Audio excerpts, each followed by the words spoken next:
What's up, guys? You're listening to swifTEA podcast, and where one sentence could go wrong and it could all go sideways. Ooh. Our next guest has one of the most complicated LinkedIn profiles ever. His favorite month is July for multiple reasons. He's the second most intimidating person in the room behind Landry, and he makes hundreds of people look better in under 20 minutes. Ladies and gentlemen, Shaun Mcalpin. Hey. Hi. Thanks for coming on. Thanks for coming on here. Yeah, thanks for having me. Dude, you are in the world of podcasting. You are quite the deal, right? You've gone on all the wild, you're on Soft White Underbelly, LA. Is it LA Bro Bible? I always say it wrong. Or Lad Bible. Lad Bible. Mm-hmm. Oh, okay. Yep. Lad Bible. I have been saying it wrong the whole time. I know. There's two of them, right? And then you did the one at the Mob Museum for a while too, right? Yeah. Yeah, nice. It's been a really wild experience, a crazy thing. My old life was a covert life where I worked undercover at a very high level in the federal government. And living that life, you don't talk about that life. You know, my kids and I and my family growing up, we kind of had our own covert life. And so even after I moved to the lake, I think I'd been here probably 8 years before anybody really knew what my past was like. And so it's pretty interesting past. And through that, people have asked me to come on and tell stories, and I've got to experience a lot of attention from being on, like you said, Soft White Underbelly, Lad Bible, bunch of different podcasts. And I do host a podcast in Las Vegas called Inside the Life. Nice. That's sweet. I didn't know that. Yeah, That's cool. good. We're big Vegas people. Where do you stay when you're out in Vegas? We stay at the Circa downtown. Ooh. Yeah. I'm a big fan of Fremont Street. I like, Yes. I like Fremont Street, but I like an afternoon at Fremont Right, Street, and then yeah. go back to the Cosmo and get massages and be Get- bougie. Oh, yeah, there's all that. But look at me. Yeah. You fit I really don't even real fit good in. I fit in right Fremont in. Street. Yes. Stadium swim at Circa. Stadium swim's a Circa, Stadium right? swim, yeah. That's, that's that's one of the best places to watch a game ever down It's there. a beautiful hotel. It's very nice, and it's a cool place to stay. You have to show ID to get in and out too. So some of the crowd from Fremont Street that you might see at some of the other places stays outside. Yeah. There's nothing more than I like than like a really bad, not an actor, but like a performer out there where you like everyone gathers around and it's just like a guy and a monkey doing the robot, and you're like, what am I giving you money for? But you're stuck watching it. Yeah, Yeah, I'll you're watch doing it. Yeah.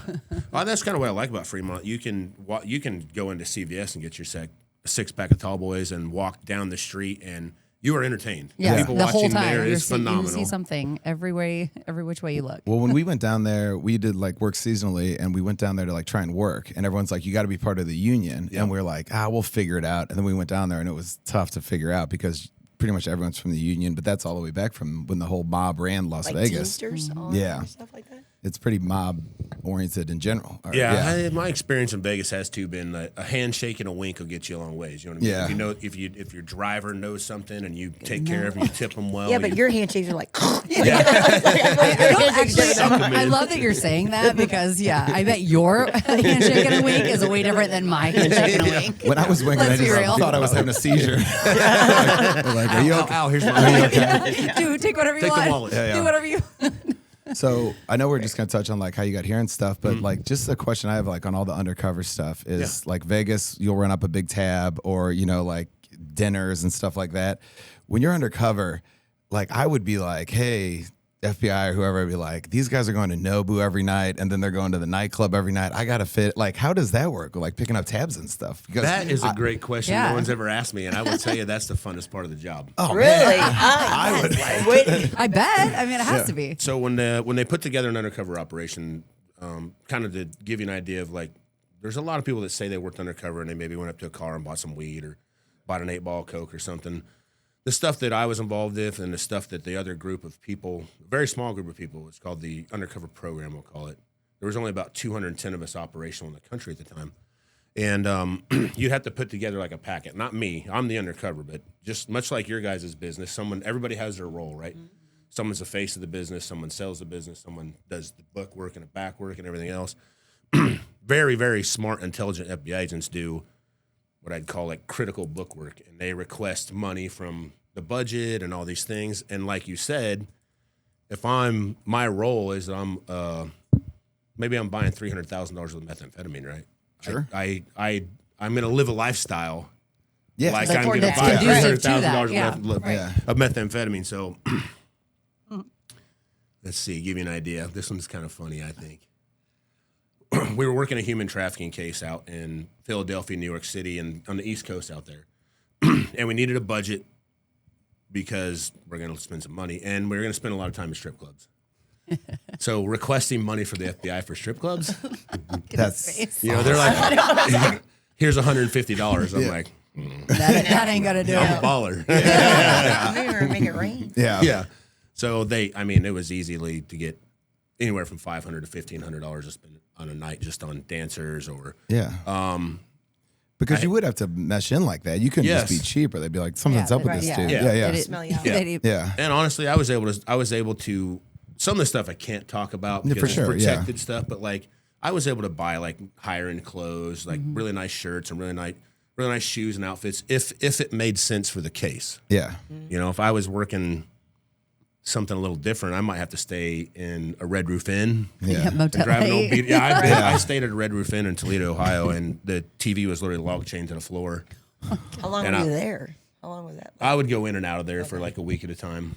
Oh, man. That was a It was like a 6-month, 2-year job, and you're in this Red Roof Inn forever and a day. No, it was horrible because I would talk to my friends. Like I have a partner named Giovanni, and he was undercover in the mafia for like almost 3 years straight. He's driving Range Rovers and Cadillacs, and this is how I actually learned how to change up my style. Yeah. I'm running with the skinheads, buying like full automatic machine gun parts or silencers, and they don't have a lot of money and they don't spend a lot of money. It doesn't mean they're not dangerous, but they don't have it. So I'm sleeping at the Red Roof Inn because if I'm staying at the Circa, it's not going to make sense to them. You know what I mean? Yeah.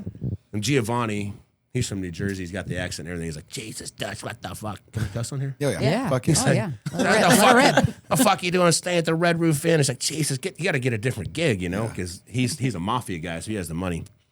And I'd be like, give me one of those cool gangs, oh yeah, no, that's what I started to do. That's What literally. about the trash balls? I thought sucks. I thought there was something special about me because you have sending me methamphetamine and street gang cases, and white power cases, and then I realized I need to be working like blue collar crime. Yeah. It's not dangerous. There you go. Not really. Yeah. I get a flat in Santa Monica and I drive a Tesla. You know what I mean? That would have been a lot better.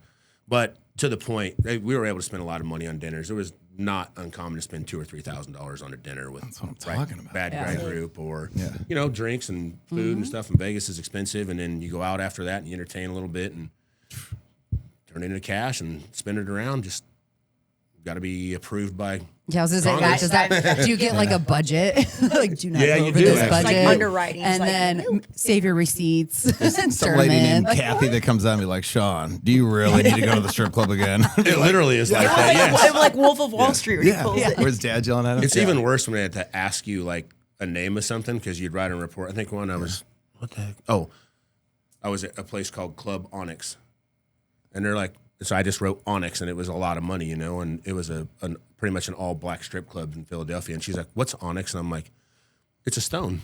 Yeah. It's a very valuable stone. You can just I'd buy buy it, it. put jewelry." She's like, "Oh, you bought some jewelry?" I'm like, "No, it's a strip club." I was in there checking for bad guys. We were, 6 hours. yeah. Well, to put it into context, like for that particular case, because it was a human trafficking case, we were actually investigating. There's kind of a big push across the country about human trafficking. It's important, it's valuable, it has to be done. But there's also a little bit of misconception that most women that are being human trafficked are kidnapped and chained to a bed, and men are just paying to come in and have sex with them. And the reality of that is, if that's happening, I'm not aware of that. But the true thing is most of the women are extorted by their financial situation, their low self-esteem. They've got a lot of good things going for them, but they don't have a lot of opportunities, and someone comes along and provides them with just enough to basically extort them and make them either feel good or just make them comfortable enough, or eventually it could turn into violence. But the particular case we were working out there was it was an Asian organized crime group, and in Asia they also have like a mafia group, to kind of put it in better terms. And maybe a son, a father, or someone would rent up a big gambling debt, and what would happen then is the cartel or the mafia of the China side would come in and say, "You owe us $50,000," and of course they couldn't pay it. So that's all right. We'll take your mother and your daughter, and we'll take them to the United States, and they'll work in a restaurant. But what we found is when they got here, they would take their identification away. They would get them here illegally. So one, they were scared to run away because they were here illegally. Two, they were fear for their family or the loved ones' lives because they knew that they owed them money and they would turn them into prostitutes. And then we found houses in New York City, Philadelphia, Virginia, all around the East Coast where these girls would stay and sleep on mattresses on the floor and be changed, different rooms, different things, so they wouldn't be able to build bonds. Their cell phones had limited access. I looked in one girl's purse. The only thing she had in the purse was condoms and cigarettes. Dang. So that's human trafficking. But for the context of the deal, we also were trying to identify what we'd call like street level pimps that are like doing what I was saying, like extorting younger girls or other girls with bad circumstances. So we had information that some of these people were hanging out in some of these other kind of places. We'd go there to like be seen and be known. Sometimes working undercover isn't just making the buy. It's like going to the gym. Yeah, going to the grocery store, going to the bar. Oh, I know Shaun. I've seen Shaun. He's familiar. Just do normal guy stuff. Yeah, and you know, if in the world that I lived in, sometimes that meant having breakfast at the strip club. Yeah. First time I ever had swordfish was at Rick's Cabaret. Pretty good too, wasn't it? Yeah. It's nice, Minnesota. Dude, Flight Club in Detroit was like one of my best meals I've ever had. Really? Yeah, where Ron Zolak's place used to be. Oh yeah.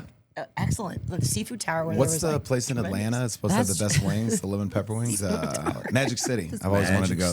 I heard their food's phenomenal. Yeah. Yeah. Put it on Guess the we gotta list. go check it out. Go check it out. Do some undercover work.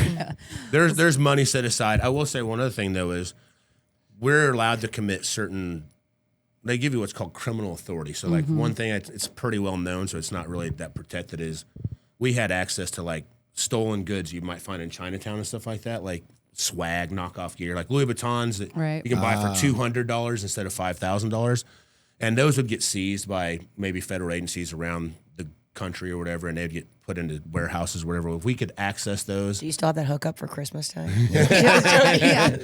Please. Tell us where we need to go.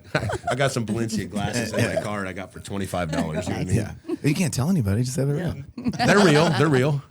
But like one of my partners would basically sell that stuff, right? And it started to generate enough money that we were funding the case through that.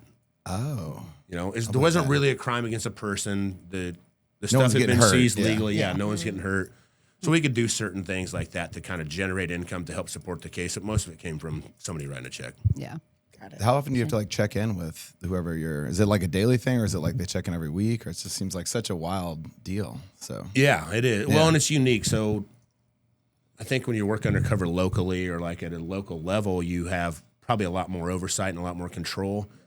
With us, you couldn't just check in. You know what I mean? Like I would be assigned what's called a handler, and he or she would make sure that I had what I needed, but I couldn't just drive to the FBI office and go pull in my hoopty ride and walk in like me. Yeah.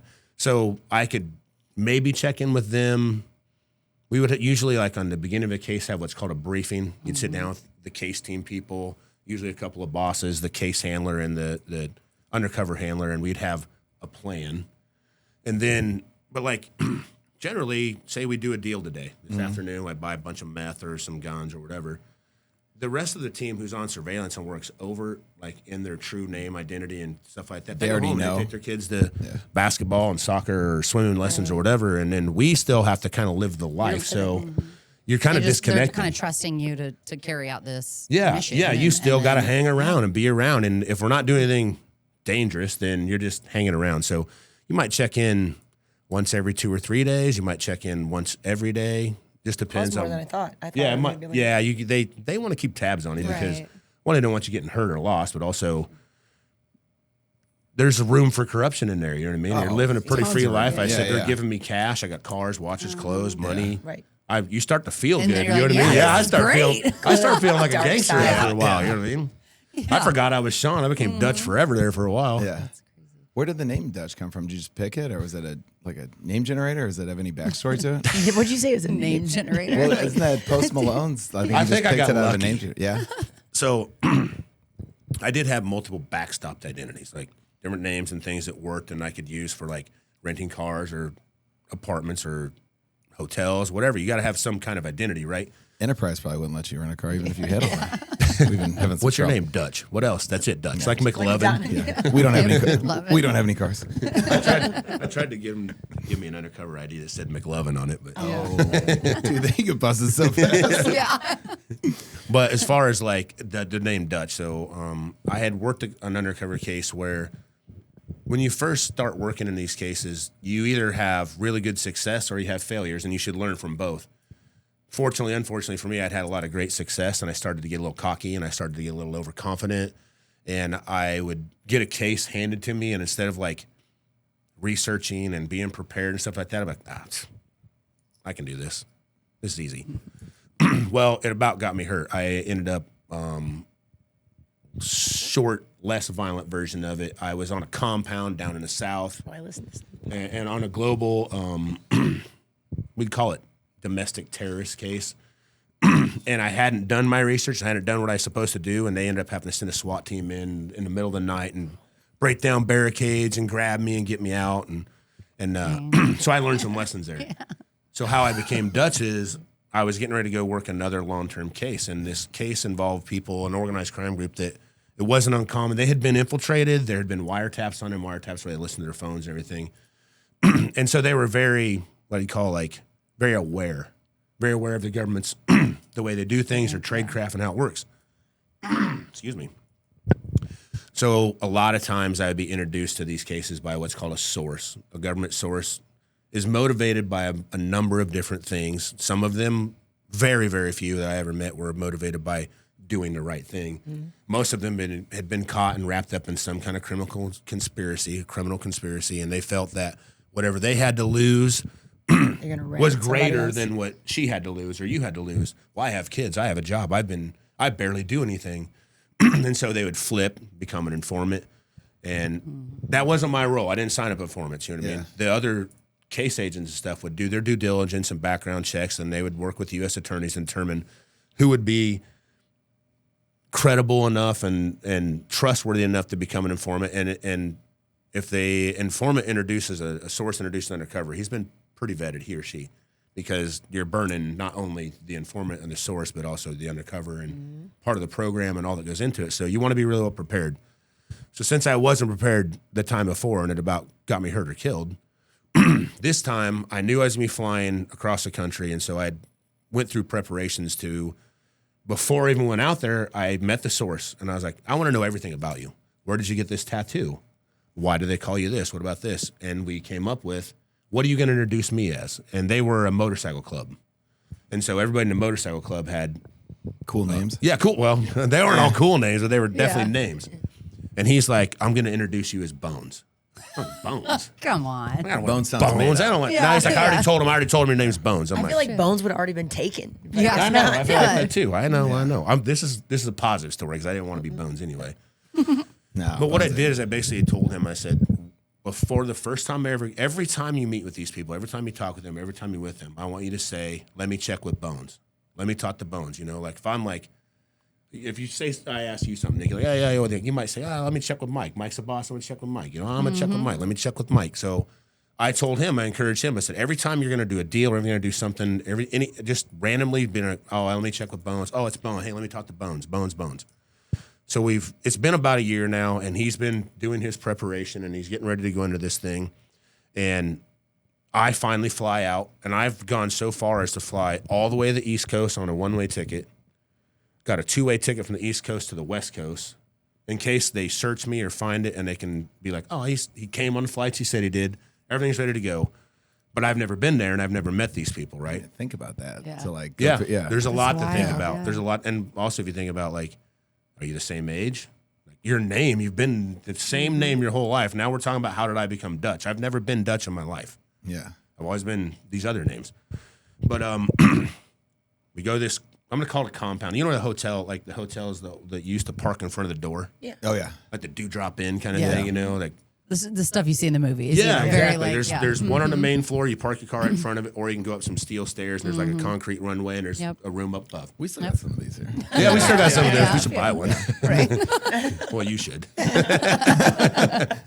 Anyway, we roll into this thing, but it has a security fence all the way around it, like a pretty nice fence, and you got to have a security code to get in and out. But instead of a security code, you have to push an intercom button. And so we roll up to this thing. I'm already nervous. And keep in mind, these are scary looking dudes. Like, I know that I'm fairly intimidating looking. Or I guess some people would say so. I want to know I would, like, yeah. no, like, what you think is scary. You have to show me a picture sometime. Oh, I'll tell you. Right? If you're scared, fuck. We're gonna get to how I became Dutch, but I'll tell you how my impression of like what scary looks like. So, I would get a case file, and they would say maybe have a booking picture of these people, right? And some people you look at, like, I feel comfortable and safe. Other ones you look at, and go, whoa, that's pretty intimidating looking. I'm gonna be careful on that. And usually, even when I seen somebody that was intimidating looking or scary looking, when I would meet them in person, I'd be like, Yeah. not as bad as I yeah. thought. Honestly, with these particular guys, every time I met somebody, I was like, oh, shit, man. It's worse than I thought. So Oh shit. the first, good. we pull in, he's on Bones. We've been talking about this for a year. We pull up to this, I'm calling it the compound for best articulation. He goes to open the gate, and this guy comes like, what? I'm like, that's a weird way to answer the gate, but okay. And he's like, it's so-and-so. I'm like, okay, the gate opens, we pull in, and I'm going to meet the president of this club, who's the boss. He's the shot caller. He's the man. And he's well dressed, right? He has pressed raw denims on. He's got a really, like, bright, shiny pair of white, like, Air Force Ones. And he's put together neatly, you know, but on the back of his head, he has these, like, crazy-looking eyeballs, like, Remember the No Fear shirts and stuff they used to have? Like, he's got those kind of eyes tattooed Ones huge. on the back of trucks. Yeah. So every time he turns around to walk away from me, I feel like he's looking at me, you know, and I'm like, oh. Hell no. So he's kind of scary looking. Hate that. Yeah. It's giving Now- nightmares already. The source who's going to introduce me, he's like, he's nervous, I can tell, so it's making me a little nervous. But the first 5 minutes of meeting somebody, probably even in your business, right? The first 5 minutes is Right. kind of that. Tell a lot. Geez, I'm a little worried. Where are we going to go here? And he's like, hey, this is Dutch. And right away I'm like, What? why am I Dutch? We've been talking about this for a year. I thought I was Bones. He's like, yeah. He's like, oh, what's up, Dutch? And I'm looking at him like, oh, jeez. Is this going to result in a SWAT team coming to get me again? Am I getting myself into trouble again? Should I stay? Should I talk my way out of this? Should I go? But I'm like, we got a lot of time invested in this. I'm going to hang out. I can roll with Dutch. He's like, well, but you're from here, right? And I'm like, no, I've never been here in my life. He's like, well, what do you mean you've never been here? Yeah, you used to live here, didn't you? I'm like, no, I've never lived here. I've never been here. And now I'm really questioning, like, What? I was What the hell supposed to be did Bones. this- yeah. I was supposed to have never been here. This is It's almost supposed like to be he's buying like methamphetamine. sabotaging. Yeah, you know no, what I mean? well, is you going never know. bad. You never know, Yeah. right? Because his motivation shit. for doing it was he had been into trouble, so he wanted to get himself out of trouble, and they could change their mind. So I have to question that. Yeah. And I'm like, oh, jeez, oh, fuck. All right. I'll just hang in here and see how it goes. It's pretty much a public space. I feel comfortable. And he's like, well, I thought you'd been here before. I'm like, no, I've never been here. I stick with it. He's like, well, let's go downstairs and meet my sergeant at arms.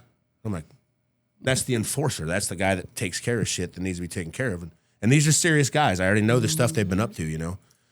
And I've seen pictures of these guys, and the P was the president.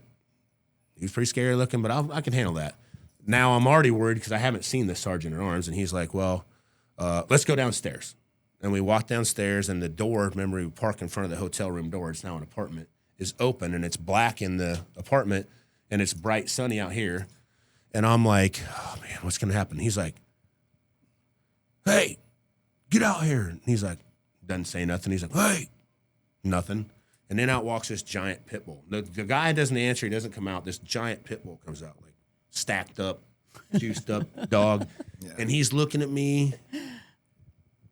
And I'm like, he knows I'm a cop. The dog already knows I'm a cop for sure. I'm really getting nervous. And he walks up, sniffs me, walks away from me, starts walking around. And he's like, hey, get out here. And he's like, what, motherfucker? And this guy comes walking out. He has no shirt on, and he has a pair of long green shorts on. His head is shaved, and he has a skull tattooed on top of his head. But the teeth come down into his eyelids like this. Oh my Nice God. little feature. Of course. Yeah. Well, but what's intimidating shit. look like? Yeah. But then he also Yeah. has a state rocker tattooed down his jawbone with a number of their club in it. And on his back, he has a picture of Jesus flipping you off like this, and it says no mercy. And he's huge. And he was like a special forces explosives ordnance guy before he became in the just pissed my club. Yeah, pants so I'm like, I with the dog already. yeah, and I'm like, oh, geez, man. save me. It luckily it worked out, and it ended up going for quite a while, and it worked out. But the day that I became Dutch was the day that I thought I was Bones. And so I became Dutch that's- after that, it stuck so long. Like even people I worked with, like when if the FBI people that knew me, like I would go to like a government meeting, they're like, "We got anything to say, Dutch?" And I'm like, I became Dutch all the time. You know what I mean? Well, thank God. stuck, It's yeah. way better than bones. Yeah, it's way better than bones. I agree. Kind of worked out. Yeah, worked out in your favor. All this sounds like, we see movies constantly. And, how we see what's going on and we think that that's real life. And I mean, I think a lot of it probably is true and it depicts a true picture, but obviously it's a movie, so there's way more to it. But how close in comparison to real life undercover versus in a movie That's good. is it? That's fair too. I think when you try to like take something that's so fluid and so big and try to condense it into a 2 hour movie. movie. Movie or something, they gotta sexy it up a little bit. Right. You know what I mean? They make more shootouts happen than really happen. They make more violent activities happen than happen.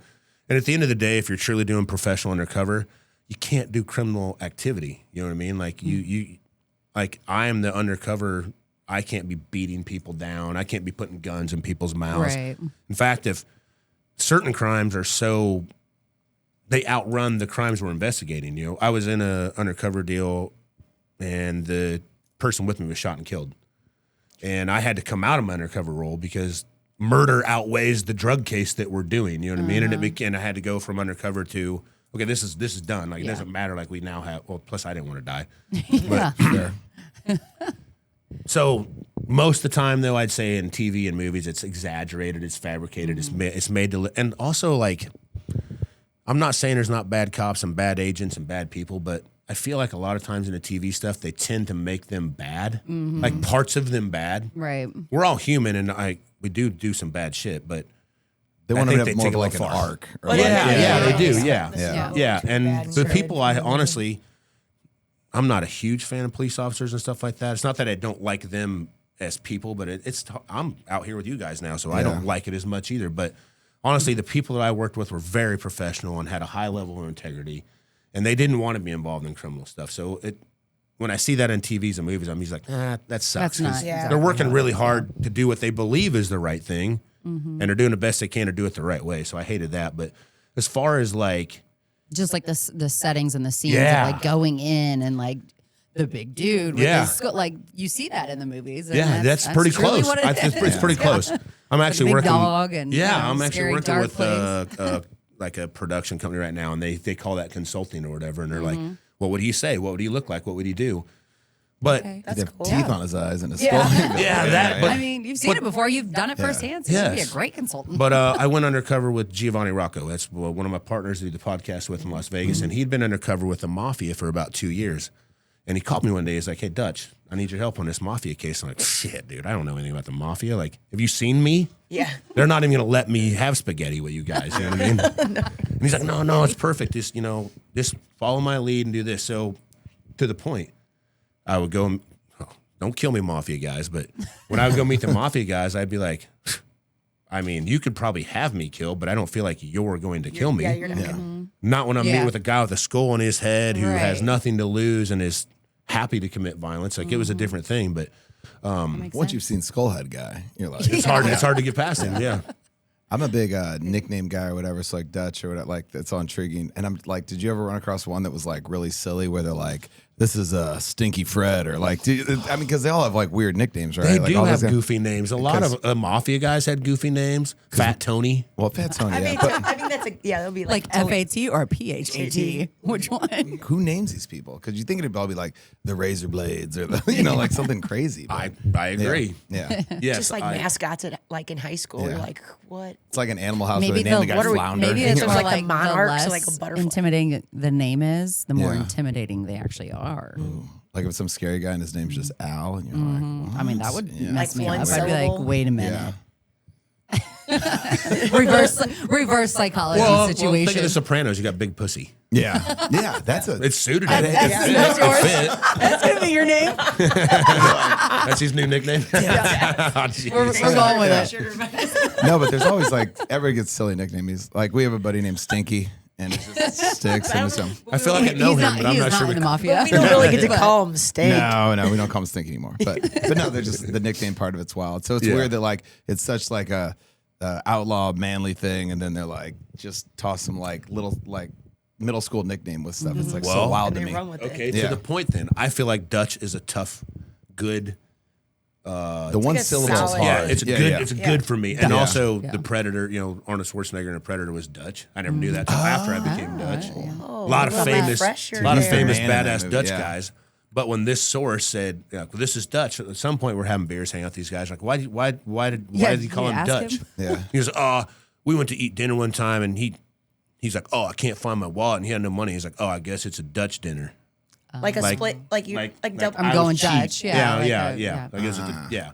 No, that's not a good explanation, but that's what he said. But whatever. Okay. Must have really stuck with him that you had to eat. Yeah. It's like, okay, so I mean, like you said, your look is very intimidating-ish. You're a great guy. Yeah. And I mean, your favorite drink here is Peach rum? I mean, This is you're a like, can I have a peach rum? this is a perfect segue because Yeah. this drink's so delicious. I think It's I good, need to- isn't it? I know. Yeah. It is good. When we I were talking haven't about had it, the Jenny's peach like, rum he's yet. really been on the peach rum and water. I was like, no way. And I called Yeah. Kelly Collins and they're like, fire it up. So this is delicious. Yeah. So, It's changed the game because I used to always do strawberry rum, but now I'm feeling like.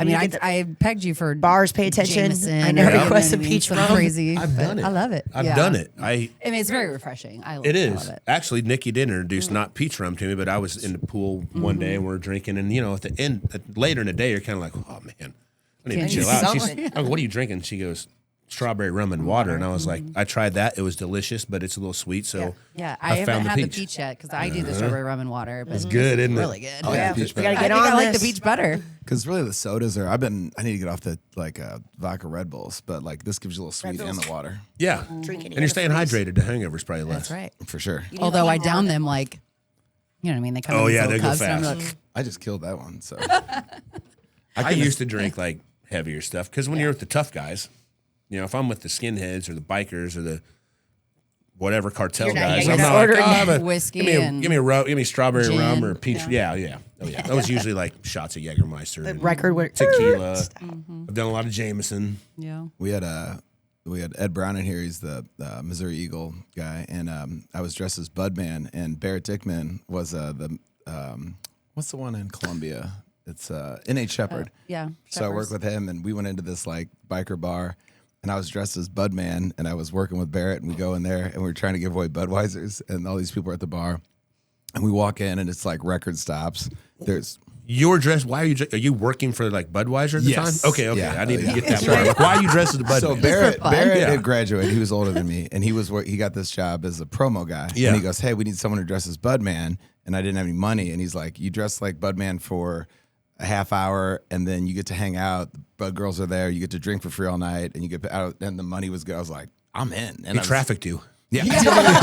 Wait a minute. But we go to this biker bar, and it's supposed to be like a promo, and we've done a million of them. We go in there, and it's just four guys at the bar, and they were not having it. And they were like, "I'll take a Guinness," and I'm like in a Budman costume. And then Barrett's like, "We just have Budweiser," and the one guy goes, "Guinness man had kicked Budman's ass." And in my head, I'm in this costume, and I'm like, I don't even think there is a Guinness man. I was about to ask you that. Who won? Oh, we just left, and we got on the car, and we were like, "Man, that went bad." That went real bad. Promo Nice over. try. Went back to school. Yeah, Back to school. How old were you? I was in college. Oh, I was like, what are you? Like I got a fifth grader to wear the Budman out. No, but these are delicious. He would have though. He probably would. I couldn't have stayed hydrated this weekend if my life depended on me. It was so hot. It was That was rough. Yeah. that Two Friends concert that we were at. That was smelter, like just melting.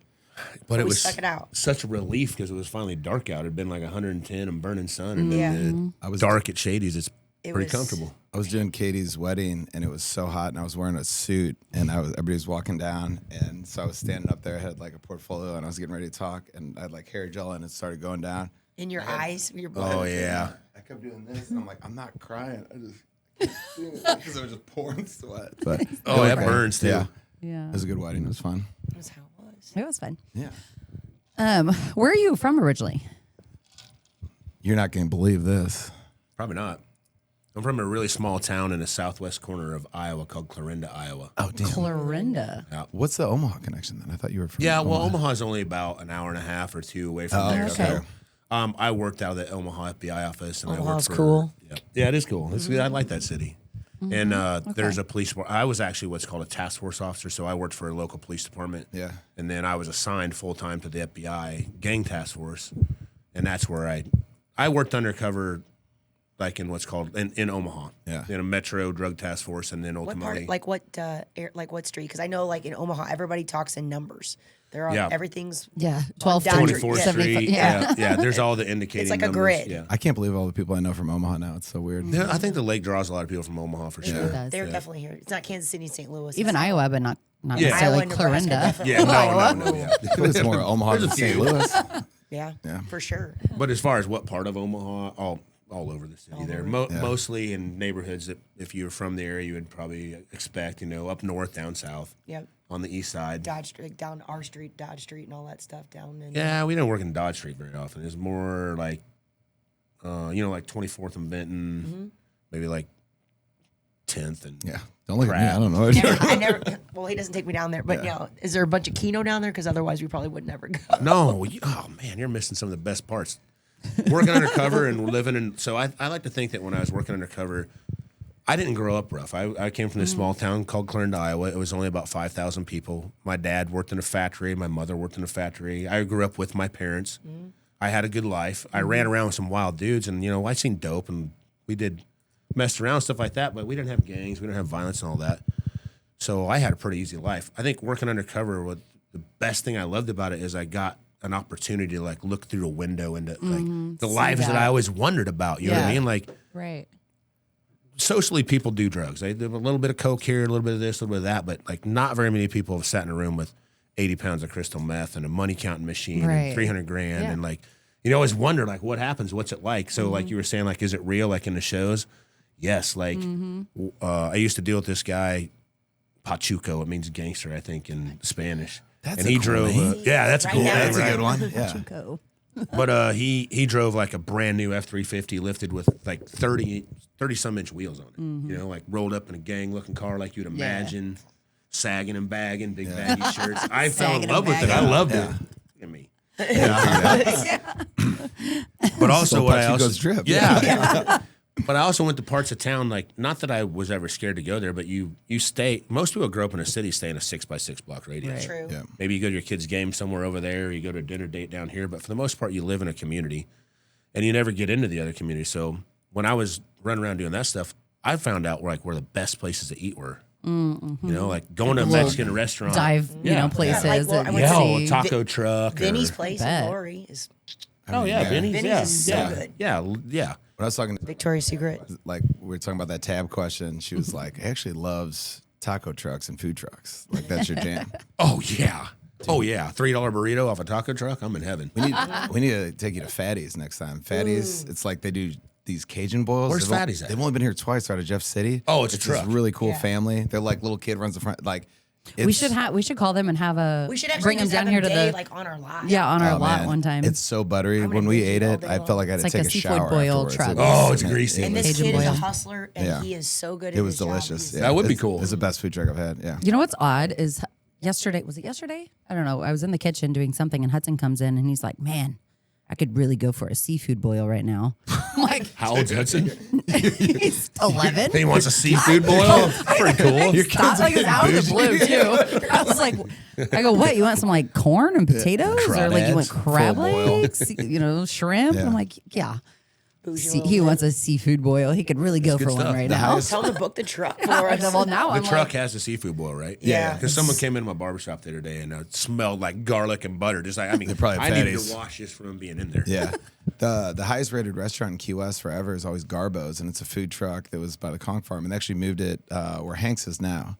shoot, They have I've never those had it. short rib burrito things. It's now it's just as a That's permanent gotta be the next residence. time we go. We gotta hit that. I think you've had it. I think you had a bite. It's Was I delicious. intoxicated? Probably. Oh, dang it. I feel like US. we've had it, but I don't remember it. Yes. In big cities, there's a lot of hidden gems like Yes. that. Yeah. I used to go to this place. You could get a single cigarette for like $1 or 60 cents. You could get a glass of lean, which is like Tylenol with codeine, I think it was, and Jolly Rancher and 7-Up. You could buy bootleg porn, like a DVD of porn. Of course, they had liquor like PJ Mason brandy shooters, like all these different things. Remy, all these things I'd never experienced, and they had bulletproof glass. Forever. Of course. And it was a pretty fun place to be, actually. Yeah. Get your car detailed, go next door, get yourself a cigarette, shot a PJ Mason. I mean, that's what's so crazy. Is like I'm thinking of all these movies that I've seen. That's what I'm watching. That is, and, it you is know what I like that, mean. And yeah. then you're doing. Well, a lot of good that stuff's stuff. just got to It's be wild. day-to-day activities, so you Yeah. can't squeeze Yeah, that you into a just movie. you so stick you're to a just routine. Yeah. going Right. into your stuff. So do you ever get like, I have to ask them because I feel like we're in our own little special bubble here, right? I mean, essentially we don't go more than 10, 15 minutes out of our way each day. Right. So now you're in this bubble, but you live this life. Are you ever bored? Yeah. Because like Not how many here at Lake of people- the Ozarks. This place is all about fun all the time, man. Well, it's hard to get it was bored. like you're talking about, you guys had some first timers Yeah.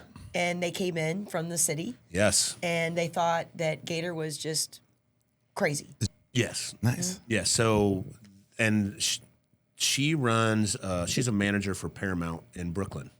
Oh, And she has a huge concert venue. They have massive concerts there. It's a big nice. deal.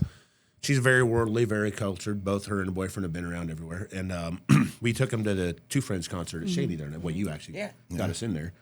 And when we went in, they were having fun and everything, but they had driven. They drove from New York City all the way to here the day before. Oh, So wow. Yeah. was that Friday? It was Saturday, right? Saturday. Yeah. So they'd driven a lot the day before and they were tired, but they were like, "We think we're going to Uber home.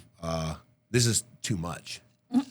I'm like, "What do you mean?" She's like, "I live in Brooklyn. I run a concert venue at Paramount, and this is That blew my this is a wilder crowd than I'm used to." And like, Really? wow. yeah. And I'm not saying she was uncomfortable or anything like Right. that, but she was Yeah. blown away at like Like how I feel like crazy it's it you got- was. can't prepare yourself. No, when for you say what you're it coming to looks like. middle of Missouri and then you show up, you're like, you Literally. can't explain it. No. So, Well, and you get a lot of those at the end of the night at Shady's or just at Lake in general. You get like the second wave of partying. So like people have been partying all people day, that all should day, go up, down, all that didn't night, go and they're down. like Yes. a different breed of person by the time somebody just comes out at night. Oh It's- yeah, we're almost vampire-ish, Yeah, right? yeah. Like, been out Party Cove drinking all day, you're sunburned, yeah.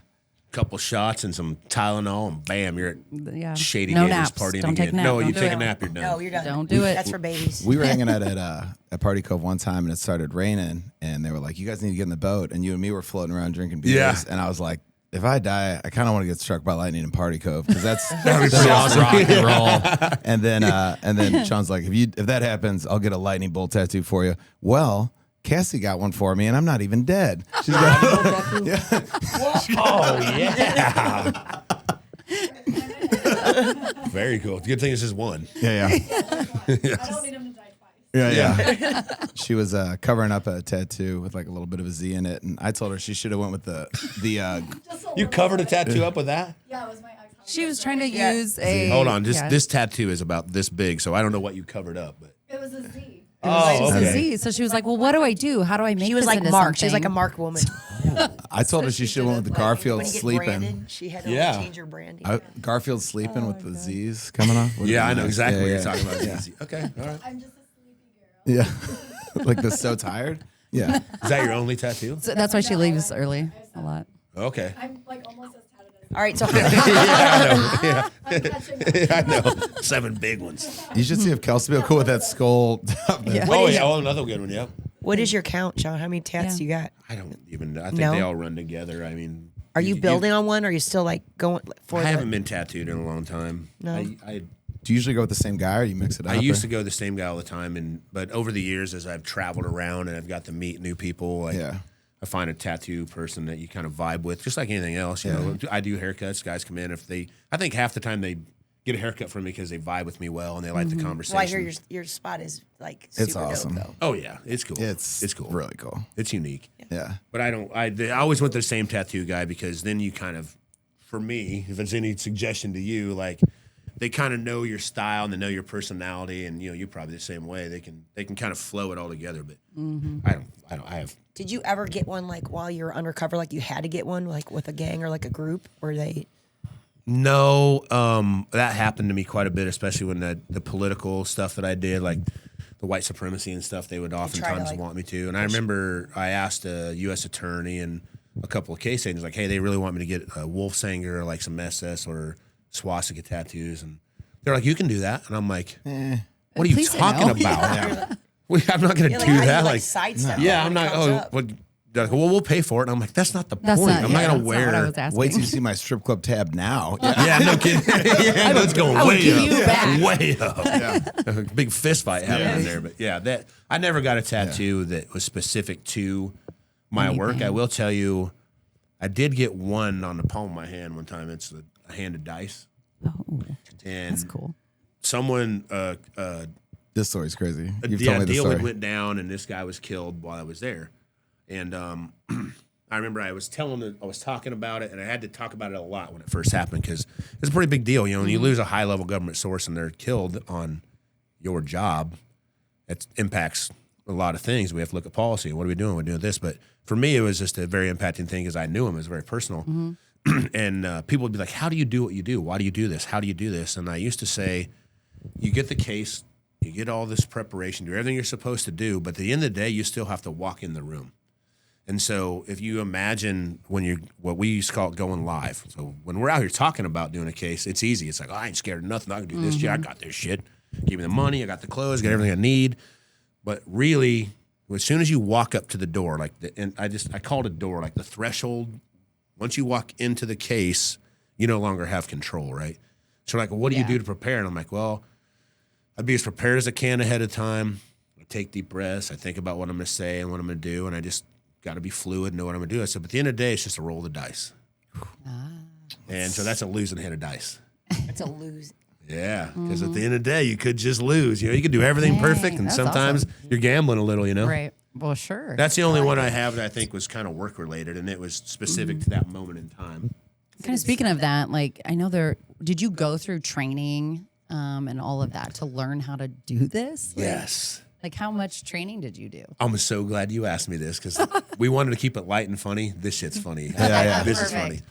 Have you seen the movie Men in Black? Yeah. With Will Smith? Yes. You know, when he's like runs down the alien and all that, and then they're like, hey, you should come test with us. Welcome to Miami. Yeah. Yeah. So he walks into the room, right? And he like slides the table over. And he's like, Yeah. you want to get in on this? That was my experience. So I was working on a Metro Drug Task Force. I'm working undercover, and I'm pretty hot shit. And the FBI says, we want you to come work on our program, but that program is very specific and very, very backstopped. And you have to have a top secret clearance or more, and it's unique. So they were going to fly me to an offsite in Virginia and go through what's called a safeguard assessment. It's a mental health evaluation and a personality trait test. And I'm articulate. I have a broad vocabulary, but I wouldn't never considered myself smart necessarily. You know what I mean? I got the street stuff down, and I know certain things, but I never thought myself smart. But I still thought they knew what they were looking for in me. So I was excited to go. And I get these orders to fly to this secret place and give this secret. No shit, I'm giving like a secret word. And I go into a place that kind of looks like a doctor's office. And there's a waiting room a little bit bigger than this. And there's a bunch of people in there wearing a suit and tie. I remember one guy had a snack pack. And like a Part of his hardback lunch book. box. Yeah. Not a Dukes of Hazzard, remember? Like a nice one. Yeah. And I was like, and there was people that's like, I remember this guy sitting next to me, his name was Yusuf. And I sit down in a room. I'm wearing a pair of pressed Dickies and an oversized white T-shirt and a pair of Vans. And I'm like, whoops, I don't know if I'm supposed to. I'm like, what? No one's talking. They're just sitting in a room quietly. And I'm like, hey, man. Bring a lunch. Yeah, no kidding. I didn't bring bring a a snack lunch. pack. And I go get a Lunchable at the Wawa. That's like their Get out come one of and your go. tots. Like you're just- But anyway, I'm sitting trade there you. and I look at this one dude. I'm like, what's your name? He's like, my name is Yusuf. He's like, my name is Yusuf. I'm like, where are you from? He's like, Houston. I'm like, no. Where are you really from? He's like, I am born in Palestine. Okay. I'm like, oh, you speak any other languages? I speak 12 languages. I'm fluent in 6. And I'm like, shit. Damn. I ain't getting this job, I'm thinking, right? And then the next guy, I'm like, where are you from? He's like, I'm from New York City. I have a degree in this and a doctorate in this. I wasn't that big, but very smart people, way bigger than me. Finally, the person comes out and they're like, all right, you have to take these tests. Kind of like Men in Black, except we didn't take it with a pencil. We're sitting at like computers like you did when you took your ACTs, like with the blockers up. And it's, you answer all the questions and then you take another test and another test. Like a psychological Yeah, questions. where they're well, asking? some of them were psychological tests, some were personality trait tests, and one of them was a like problem solving test. Okay. But I had pretty much made up my mind that they weren't going to be interested in me. Like I was out of my element, and it just wasn't going to be a good fit for me. So I was like, I'm not going to have fun with this. I'm just going to tell the absolute truth. I want to know what's going on in my head and see what they think of me. So like the first one is like I think it's called the MMPI. It's a Minnesota multi-personality. I don't know what it is. Right.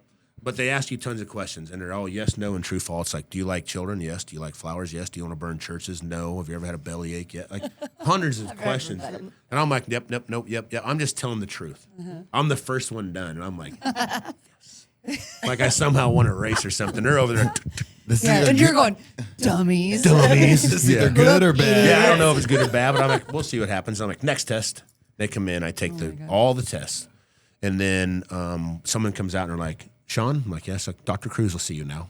I'm like, okay. She brings me back, and she's like, sit down. I'm like, okay. And she has a supervisor in there. I remember he had a bald head, and he had a white shirt and a black tie on. He looked definitely very FBI, and he's standing there watching. And I'm like, something's wrong. Like they something's off. And she goes, do you realize you failed every single problem solving question on the test?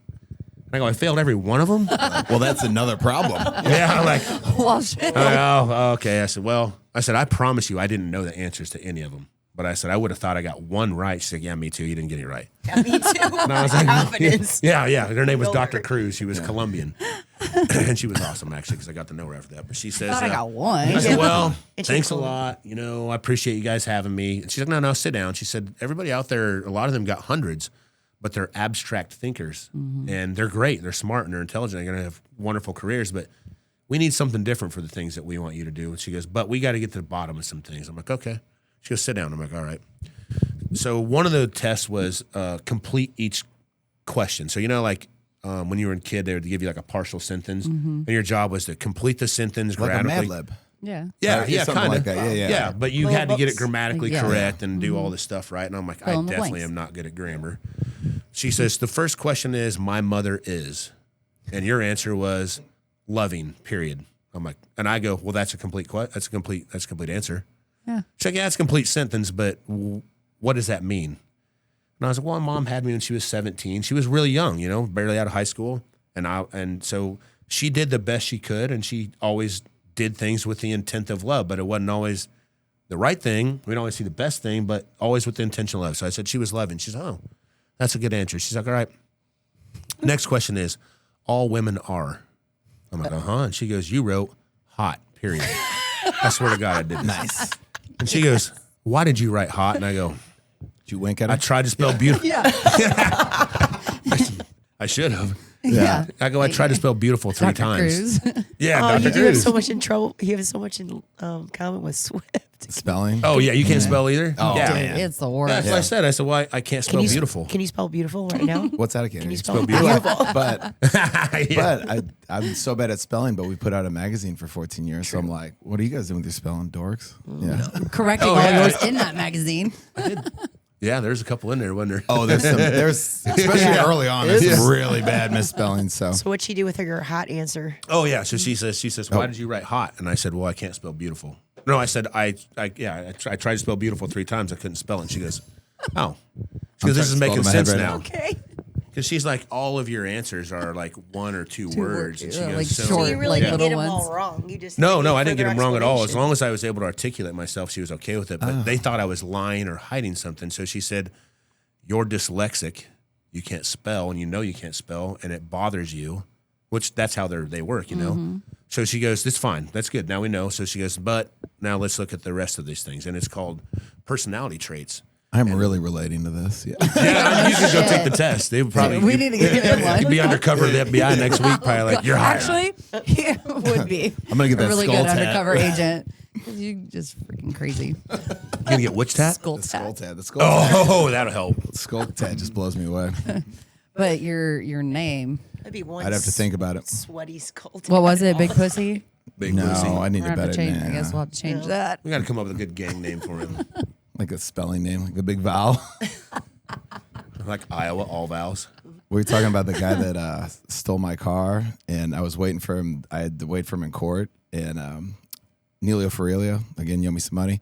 But you have to wait, and they bring out 10 people. He wasn't in there. The second round of people, I told the story in the last podcast, but he was the second person in there. The guy in front of him had a tattoo, and it was 2 deer antlers, and they started under his eyes and went up around his head. Whoa. And I was like, yo. This person lived here at the lake? He was in front of Ferrelio, and then Ferrelio came out and hit me with the wave, and I waved back, and I was like, oh, shit. Were they wearing orange suits? Oh, yeah. Yeah. Yeah.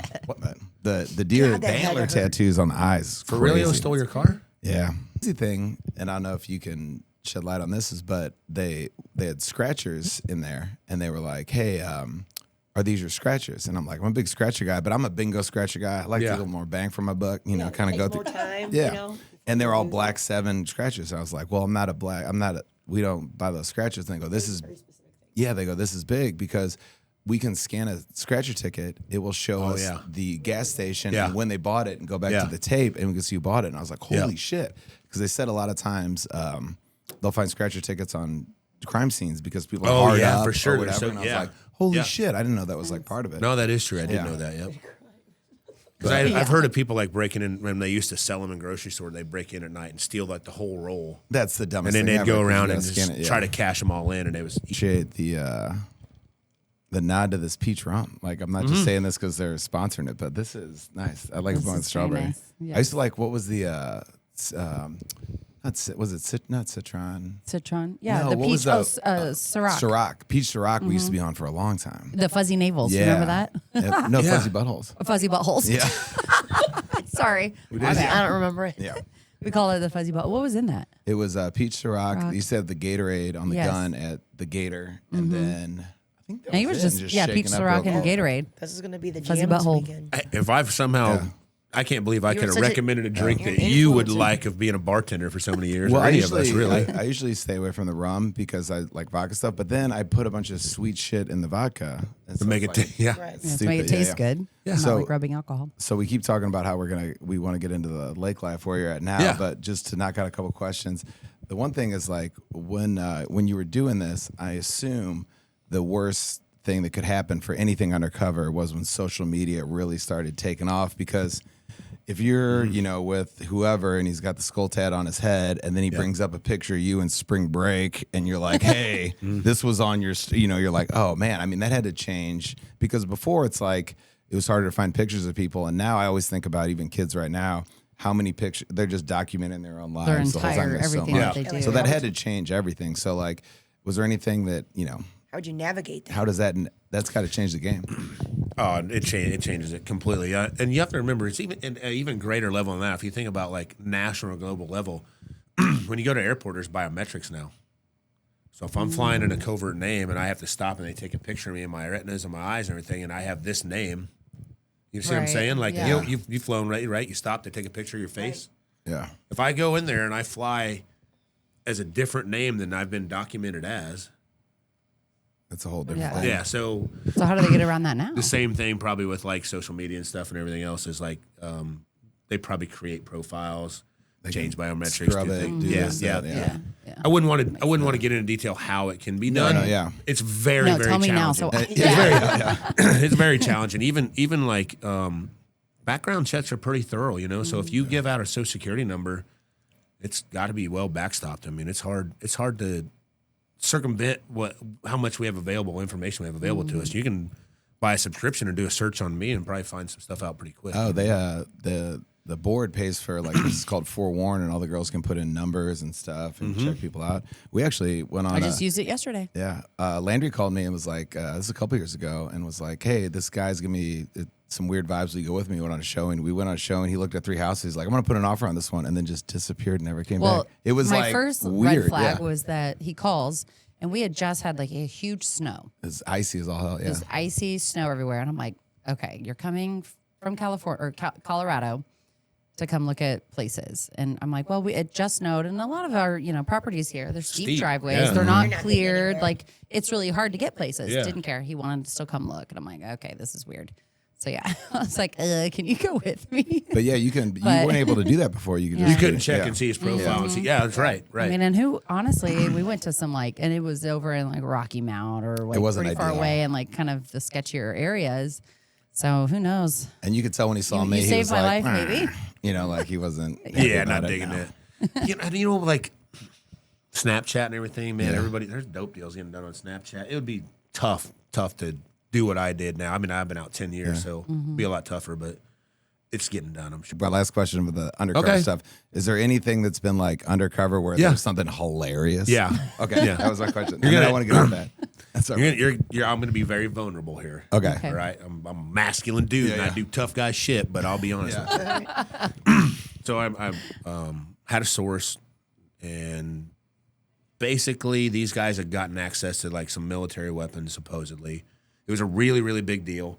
And I was working on a local level, like what's called like a Metro Drug Task Force or Gang Task Force at the time. And when we did our background check on this particular person we had identified that I was supposed to meet with, he popped up on the terrorist watch list.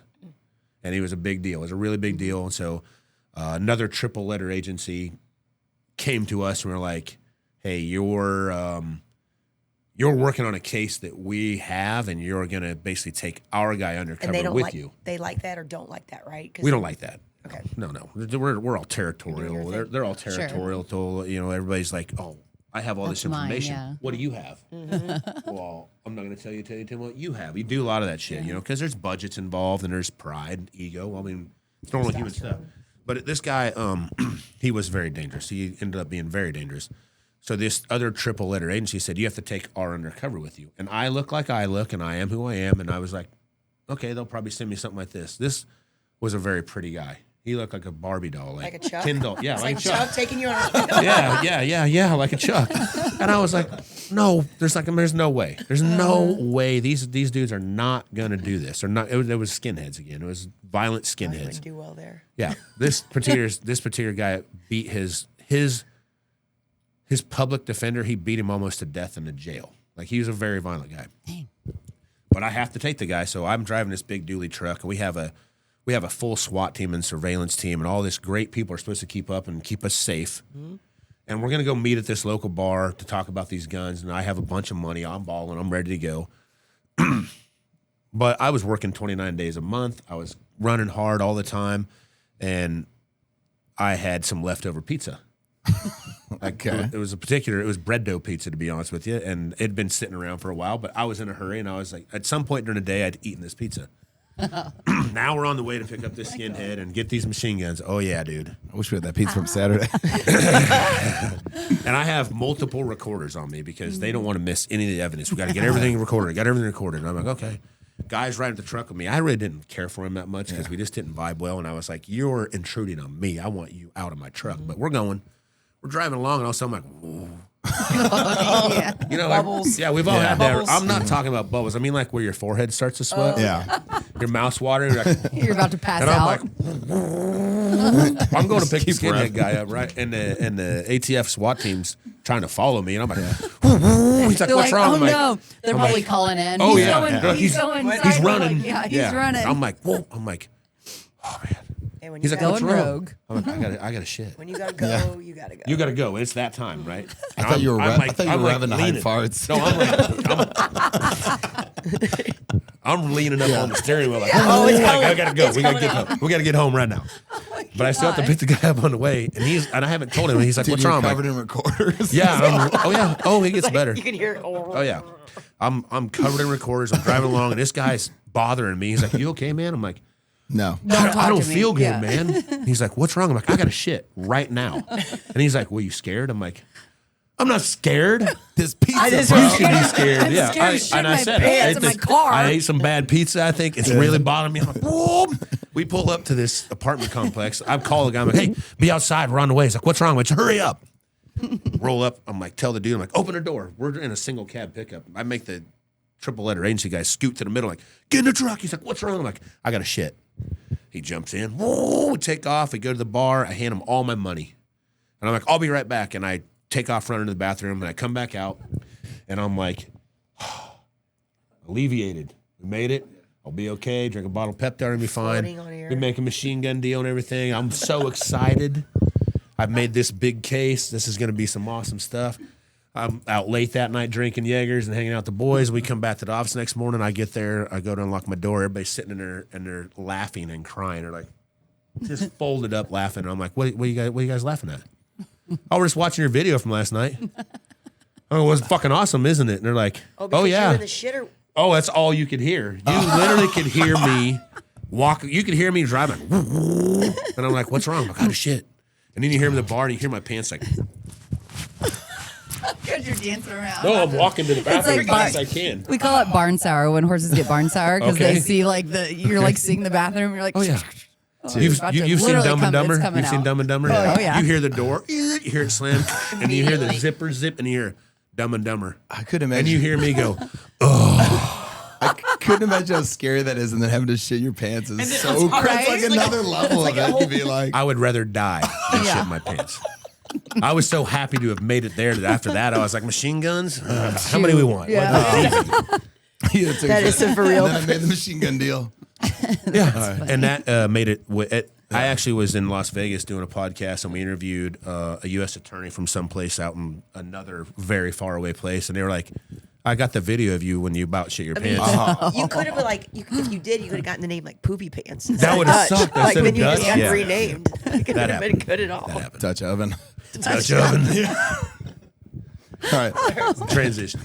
Ask your awesome transition questions. No, No. shut up. Ask another one. Are you gonna do it or me? No, You got it.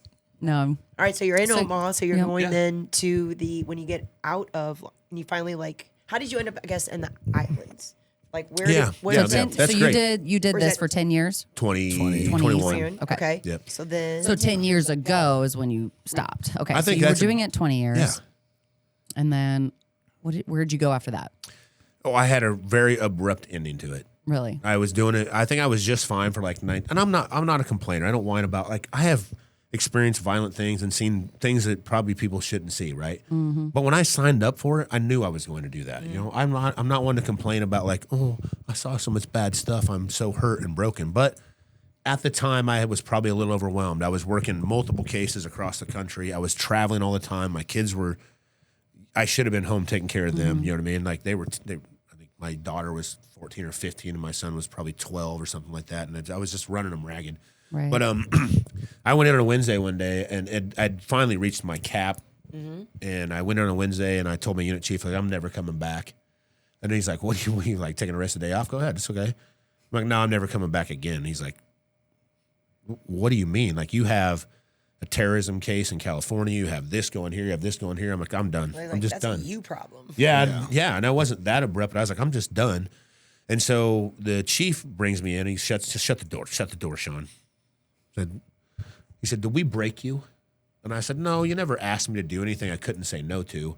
I said, but I never said no. And I said, I'm just tired. I'm really, really tired. And I'm just done. And he goes, well, are you tired of the bad guys?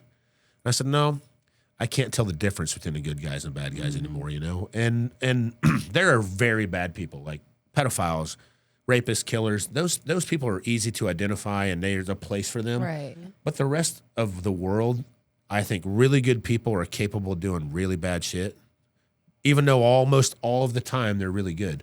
And there's people doing really bad stuff that most of the time do good stuff. So I was kind of getting lost in that. Yeah. So I left. I was like, I'm done. And I moved up to Northern California. I spent time in the mountains all the time. The sugar pines out there are amazing. What are sugar pines? So there are these giant, huge pine trees. Lutz talks yeah. about him. She loves them. Yeah. That she moved out there. I have a pine cone in my shop, and it's probably Yep. that long and probably that big around. And there's thousands of them, you know. So I went out there and I just, Lumberjacked it up. kind of Yeah. spent time in the wilderness by myself and out in the mountains, and it was very spiritual. And I went to places. I tried to push my limits, see how far I could get out into the wilderness and You into the hiking and shit? mountains. Yeah, on my side by sides. I would. I had decided I wanted to start like an off road tour in the Tahoe National Forest, but I wanted to do it. I had friends that had been shot and like lost limbs and things like that, or people that I just knew like didn't have physical abilities. Me, basically, I felt like I'm kind of broken right now, and this is helping me feel really good. And I thought maybe it would be cool to take people, but you have to get way out to feel good. You can't just like go on a hiking trail. It's You like gotta- no cell phone shit. You're just out Yeah, there you got to push connected it. shit. And I thought it'd be Your cool limits if I that way. Yeah. it'd be cool if I could put people like that in a side by side and take them to a place that That's dope. you Yeah. could never get to. And so I was mapping the U.S. Forest Service gave me a map, and I had to track like how many miles the tire would touch the ground, how many times I would go on it, because they wanted to protect the environment, which is good. Ultimately, I was never able to make it happen. It wasn't going to be cost effective. There's no way to make it happen. But I spent a lot of time in the mountains. And then after I'd been there for a while, I just still wasn't really happy. So I moved to a small island off the coast of San Juan called Vieques in Puerto Rico. And it's, I think, like 9 miles What by made you 24 choose miles. that? What made you like? I feel like that's just you just point on Pretty the map. You're like, I'm random, gonna go isn't it? there. Yeah, I had another guy who I worked with for a long time who had been through some really bad shit. Like he had been, I think he had a heart attack at like 33 because he had been so stressed out. He'd been in some shootings and things that we all went through, but and he just had to be done. And he had moved there. And so when I was living out in California, I bought a house here at the lake, and I was excited to come here. But then he called. At the same time you were doing that? Yeah. Okay. So, like, while I was living in California, I had a lake house here at the 24-mile marker. And property management company was renting it out for me, and it was making money. It was paying itself off. No kidding. I bought a house here on the water at the 24-mile marker for $180,000. What year was that? Yeah. We bought the house in 2010, April 2010. move. That was, Yeah. yeah. Yeah, but I wasn't ready to be here. I'd never lived here. I'd visited here a little bit, but it's Also, different. That's when, also The wild, lake like you in just picked it. 2010 is a lot Yeah. different than it is Yeah, now. for sure. Oh, way different. Yeah. Yeah. Well, my mom and her husband had a vacation home here, so Okay, I'd that's come what I to was wondering visit. what Yeah, you that was my mentioned. introduction to Okay. it. But coming to visit somebody is way different than really being here. Yeah. Being, Or living here. we or- all or know that. having- And there's different parts of the lake where it's like it's different even at the 24 than it is at Versus the a 7 60 or something. Yeah, for sure. It's a You- different thing to a lot of different people. I got lucky picking the right spot, but I had Mm-hmm. a good realtor. and they were like, they literally told me like, hey, the location matters as much as the home does. You know what I mean? Like Big time, what your yeah. view is and what your accessibility is. And I think that makes sense to me now. So I just left that home alone, and my buddy was like, hey, I'm down in Vieques. Why don't you come visit? And I got a duffel bag and shit, and I was like, I'll go down there for like 10 days. And I went down there, and I met this girl, Victoria's Secret, we call her, right? She's pretty hot. She's model. She's yeah, a yeah, model. yeah. Yeah, yeah. It's a secret. Yeah. No, she's. And she was from New York City, and she was living there, doing her own thing, and she doesn't want me to talk about her life because that's her life, and that's fair. It's fair. But we met each other very organically. Yeah. Like I was there That's cool. for my own reason. She was there Right. for her own reason. We ran across each other's paths, and we've been together ever since. But I spent my time there in the ocean, like spearfishing and doing snorkeling tours and living the island life. Like, and it's so peaceful because I didn't care about my phone. I didn't care about anything. If I made $300 today, I spent $300 at Lazy Jack's that night, like much like the Keys or Been there. yeah, Yeah. yeah. And how long were you there? You were there for. Oh, only about a year. Okay. Fine. But then me and Victoria's Secret, she went back to New York City, and I was like, I got this house in the lake. I'm going to go check it out. I wasn't sure what I was going to find. You know, I didn't really know what it'd be like to live here. You can get stuck in that island life. It is because it's the most beautiful Groundhog Day ever, and Yeah. it's just like the same shit. But It it is. is. It's good for I you. mean, as much as Yeah. like you could have bought a taco truck, we might not ever met you. Just been down there like slinging Could've. $3 burritos. I could disappear again tomorrow. You never know. I don't think I'm ever done running. Like I don't know what's next, but I love it here. And you meet the coolest people on the islands because it is like even Key West to me, it's like the island of misfit toys. Like Yes. I went down there because it's the farthest south you can go, and you're trying to just do different stuff. So you meet just the weirdest, coolest people, and they're still to this day are some of my best friends. But it's just you meet weirdos, and Yeah, like, oh, yeah. I'm a weirdo, and it's just like it's nice. Well, I hope no one at the lake takes this wrong, but like when I got to Puerto Rico, I found that everyone there was leaving something behind. Not necessarily something bad, but just the monotony of life. Yeah. And the humdrum of like, you know, we're all raised like you'll graduate from high school, you'll go to college, you'll meet a girl, you'll fall in love, married, you'll get a have great kids, job, live yeah. happily ever after, buy a camper and travel around the world. I don't know anybody that's ever done that. Yeah. That's what we're fed. Right. And in Puerto Rico or the island life, it's like everyone there, like you said, is like they're running away from something, not necessarily something bad, but they're looking for something, and you find it there. For sure. And I think I got a lot of good. I got a lot done there. I had no responsibilities, and I got all the stuff that was in my head kind of dismissed and taken away. And I found that I could live however I wanted to live. And so, Softer. It was probably a really good transition. for sure, It's like a reset. spot from. Yeah. Well, absolutely, Yeah. yeah. For Even, sure. even I think going down there like to visit Key West or anywhere like in the ocean, like it just resets everything. To Oh, me. yeah. Like it's nice. Yeah. Yeah. I think the lake's powerful that way too. You know, it's 90 miles long. It's 100 and some feet deep. It's spiritual. This It's sounds very weird. I powerful. don't like being too far away from water. Like I I don't feel like either. it's like Not a even- weighted yeah. blanket. Like if I'm like instant, like I feel like as soon as I see the lake, I'm like, or it's in the ocean. Like it's like I feel like every it's time we like there's travel, something that's what I to wanna it. do. Yeah. Mike Wright was one of the first people I kind of met when I got down here at the gym, and he explained it to me this way. He goes, He goes, oh man, you're gonna fit in great here. I'm like, why? He goes, everyone here is a transplant. I'm like, what do you mean? He goes, well, a lot of people come here from somewhere else looking to build a life here. And he's like, the lake is kind of like that. You know what I mean? Like, I feel like, and I've been very accepted and embraced, and even coming out with my old government life, like nobody's like, whoa, don't talk to Shaun no more. Yeah. He's Dutch. That was quite the, like, when you first came, that was quite the rumor. Like, when you did have your first barbershop, everybody was like, all right, who are you looking for? What's going on? Yep. You're undercover. Like, that was the whole thing. Took a little while. Yeah. Yeah. Took a little while. But it's fair. It'd be crazy to be like, well, I was undercover, and the people are like, what? You know, like, because it's just like And it's like a weird actually, thing. I down did here. this, and this. Well, I didn't know how that was going to go because I lived covert for so long that like, and I feel guilty. I feel bad about it. Like, you know, there's nothing good about locking people away in prison or taking their life away from them is a terrible, there's a terrible consequence of that. So I look at like, what would I think of other people that did that? I must think like, well, I wouldn't want to be around that person. You know what I mean? They must not be a good person. I wouldn't want to be around a person who did that. It's kind of what I felt. You know I what feel mean? like That's not. No. That's I not how I think think you know, about it you at know, all. the Yeah, values yeah. of what I mean. Yeah. I think it's Yeah, like you're- more respect for. I think. Well, you're putting innocent like church going They know Soccer what- moms they know are what rocking it out is. there. in Yeah, jail. yeah. Like, Yeah. they're bad dudes. Like, Yeah. it is what it is. But I mean, it was my head, you know what I mean? Yeah. But once I got here, I was like, I fell in love with it. I've read the trees, the landscape, the people, the water. It's amazing. I How love it many here. years Yeah. have you officially been here now? Would you say? 10. Oh, it is Almost 10, Okay. yeah. Nice. So almost Yep. immediately. I say I moved here in Decade, 2017, so 9. Did you move into the house you were renting out? Yeah. Okay. Yeah. I moved into it because I paid it off, rented out. yeah. Nice play. That was pretty cool. Yeah. That's the way to go. No mortgage. Banked on that one. Yep. No, Shaun's Hollow Cove is the coolest barbershop at the lake. And to be honest, I feel like a huge pussy not get my hair cut. I feel like big pussy from the show not get my hair cut till I went and got my hair cut with Shaun because we've been buddies. We met through Mike. And Yes. we've had some fun nights and we've been hanging out. yeah. We've gotten a lot closer over the years. But one you're like, what? Or Claire's like, why doesn't Shaun cut your hair? And I was like, I don't know. And then I went to get my hair cut. And you're like, here's a grenade launcher. You guys are playing like heavy metal. It's like cool yeah. as shit.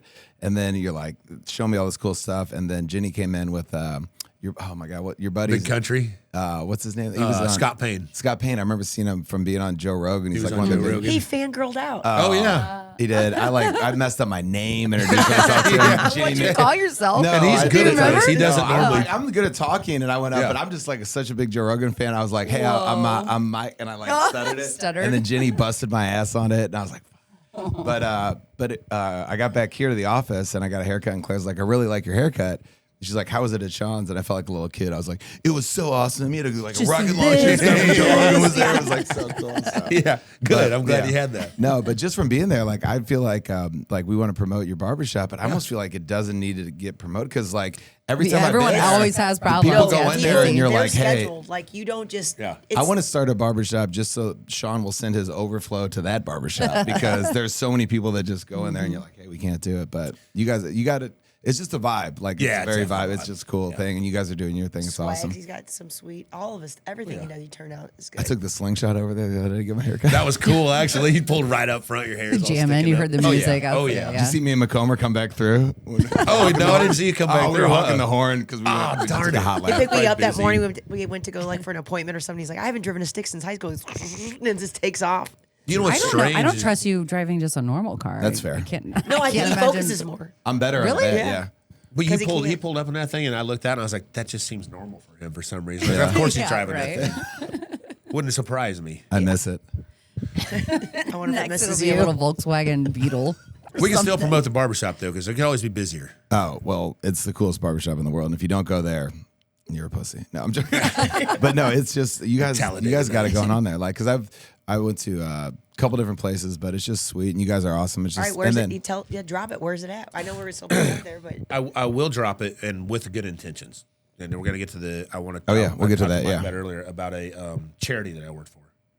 So, Hollow Cove Barbershop. I named it Hollow Cove because I had to have a name for the city. I didn't know what to name it. I looked up the research, and I found that Jesse James used to hide out in Anderson Hollow Cove, which is Party Cove out behind the barbershop. And then I found out almost all of the coves, a lot of coves at the lake end in Hollow Cove. It's Evergreen Hollow Cove, Anderson Hollow Cove. There's a lot of different coves that end with the name Hollow Cove. So it turned out it was a good name. that's cool. And then the other thing is in the summer we get so busy, right? And I love tourists. I love having them here. I love the excitement of them here. But people here I found work so hard, like so many days a month in the summer. They're working. And so originally I was like, there's only going to be locals coming to the shop. So when tourists would come in, I'm like, you live here? And they're like, no. I'm like, then I'm sorry. And I've stuck with that for a long time. And some of them will be like, what? Really? What? Are you serious? Like, I'll give you $80. I'm like, nah, man. Like, I'm busy. And so if you don't live here, they're like, well, I got a house here. I'm like, that don't count. Yeah. Now we have What's your more, address? Yeah, Yeah. now we have more Where'd you get- people. where do you get your mail? Yeah, let's prove it.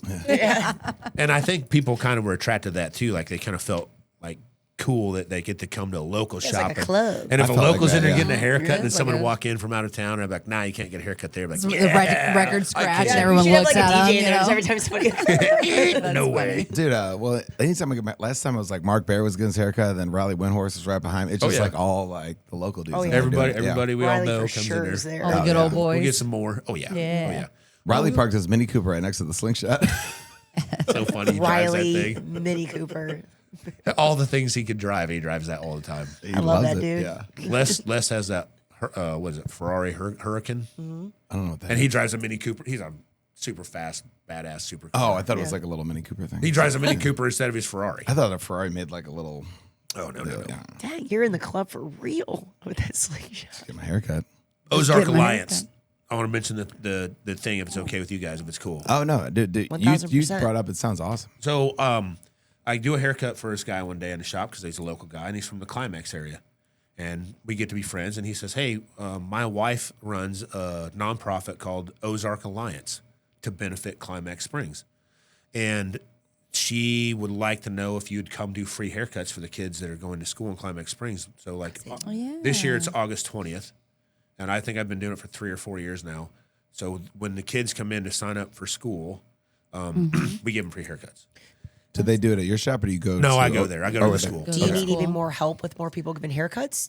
Or do you think? No. I'm not the only one that does it. Okay. Me, Steve, and I, the guy that works with me, Steve, at Yep. my shop, both of us will be there, and then some ladies from salons come and do girls' hair. Okay. There's plenty of people cutting hair, but I think it's awesome. interesting that they also buy. It's economically stressed out there. We can agree to that, right? Yeah, for Like, no disrespect to anybody that lives out there or anything, but it's a different Right. element of things. So they provide school lunches for the kids, and they also provide a meal before they go home because some of the Don't kids have it? The don't buddy eat pack, yeah. before they get home.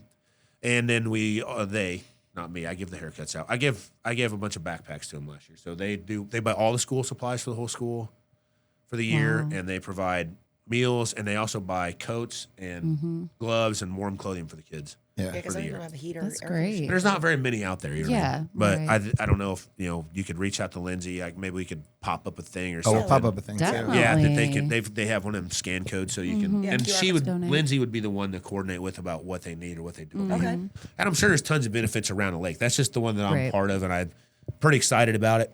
Good No, stuff. that's awesome. Well, I mean, and that's great because we do Climax. The lake is so big, and we have so many little Yeah. areas. And Climax Springs is part of the lake, but it's kind of out of our We don't think about it when we're out of living- sight, yeah. out of mind Right, kind of right. thing sometimes. And so, yes, I mean, there's so many charities and organizations down here that help with all kinds of stuff like Yeah. that. But that's nice to know that they have someone that's I really think trying it's cool. to. Yeah. Well, and we get some benefit sponsorship them. money from this stuff, so we'll just donate all that money to that To deal. you. Awesome. That'd Yeah. be great. Oh yeah, For sure. Yeah, I do mean, that makes sense. That more was than the just intent. a- That's yeah. a great Yeah. idea. Yeah. Of course, we'll Perfect. just give it right to Lindsay and the. No, that'd be Oh, sweet. sweet. Yeah. Yeah, so we'll drop it up. So, like, is there a date that if they're gonna get their haircut up The there, 20th, or he said. August 20th? 20th. This year's August 20th? 20th. Yeah. when they. And those kids are gonna look cool as shit. Yeah, I Oh, know. yeah, I there's just a bad like, days. There's a freaking bad Bam days. and Figure have it you out. coming in to cut my hair. I think that's so fucking cool.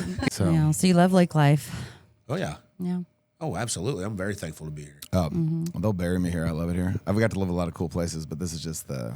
This is home. Never nice. leaving. Yeah, I'm not leaving. I think all of us like to travel. I know that Yeah. about each of you, and I do enjoy traveling, but I love coming home, and I think feel- this but is it going to be feels my like home base. home. Yeah, it does. It When feels you're very like- homey here. It's the first place in my adult life, running around doing the crazy shit I've done. I felt like I'm home, and I'm very thankful. But even though it's home, and it's there's still so much that goes on here, and it's still an exciting place to live. I mean, we could super always think we exciting. need this or that or whatever, but at the same time, it's like It's getting more and more It's so exciting. cool like- to live here. It's getting better. yeah, It's getting right. Yeah, it wilder. just keeps getting and When growing. we're doing stuff like at the Get Down Guide and you just see how the weekends lay out and stuff, you're like, this is gonna July's be hard. a lot. You know Oh what I mean? yeah, So- look at the entertainment that's coming to the lake. And like you guys are all of everybody. That, Yeah, we it's love it. Work hard, been play hot in the hard. kitchen in the July. So, and we got when the kids go back to school, like second week of Well, July, some of like No. the McDermott, or Arizona. in the second she's- week of August. Oh Jesus. no, She's towards the end leaving of this August. week to go back, like because sports are starting and everything else and enrollment. So we're losing some of our peeps. We were talking about last week, but I think shootout, as good as shootout was last year, especially if the weather cooperates, I think this shootout's going to be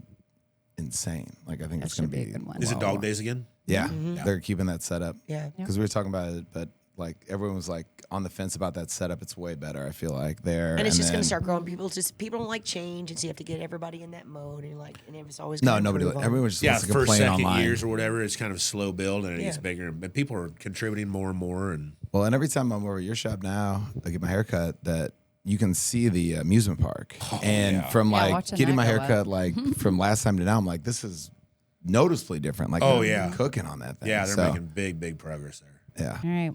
Well, I say we end this one on a nice cheers. And Cheers. Thanks for having me, guys. Yeah. Hey, thanks for coming on. cheers. Thanks for introducing us the peach rum and water. You're All welcome, right, guys. cruising. Yeah. We'll see you next time. Peace. Bye.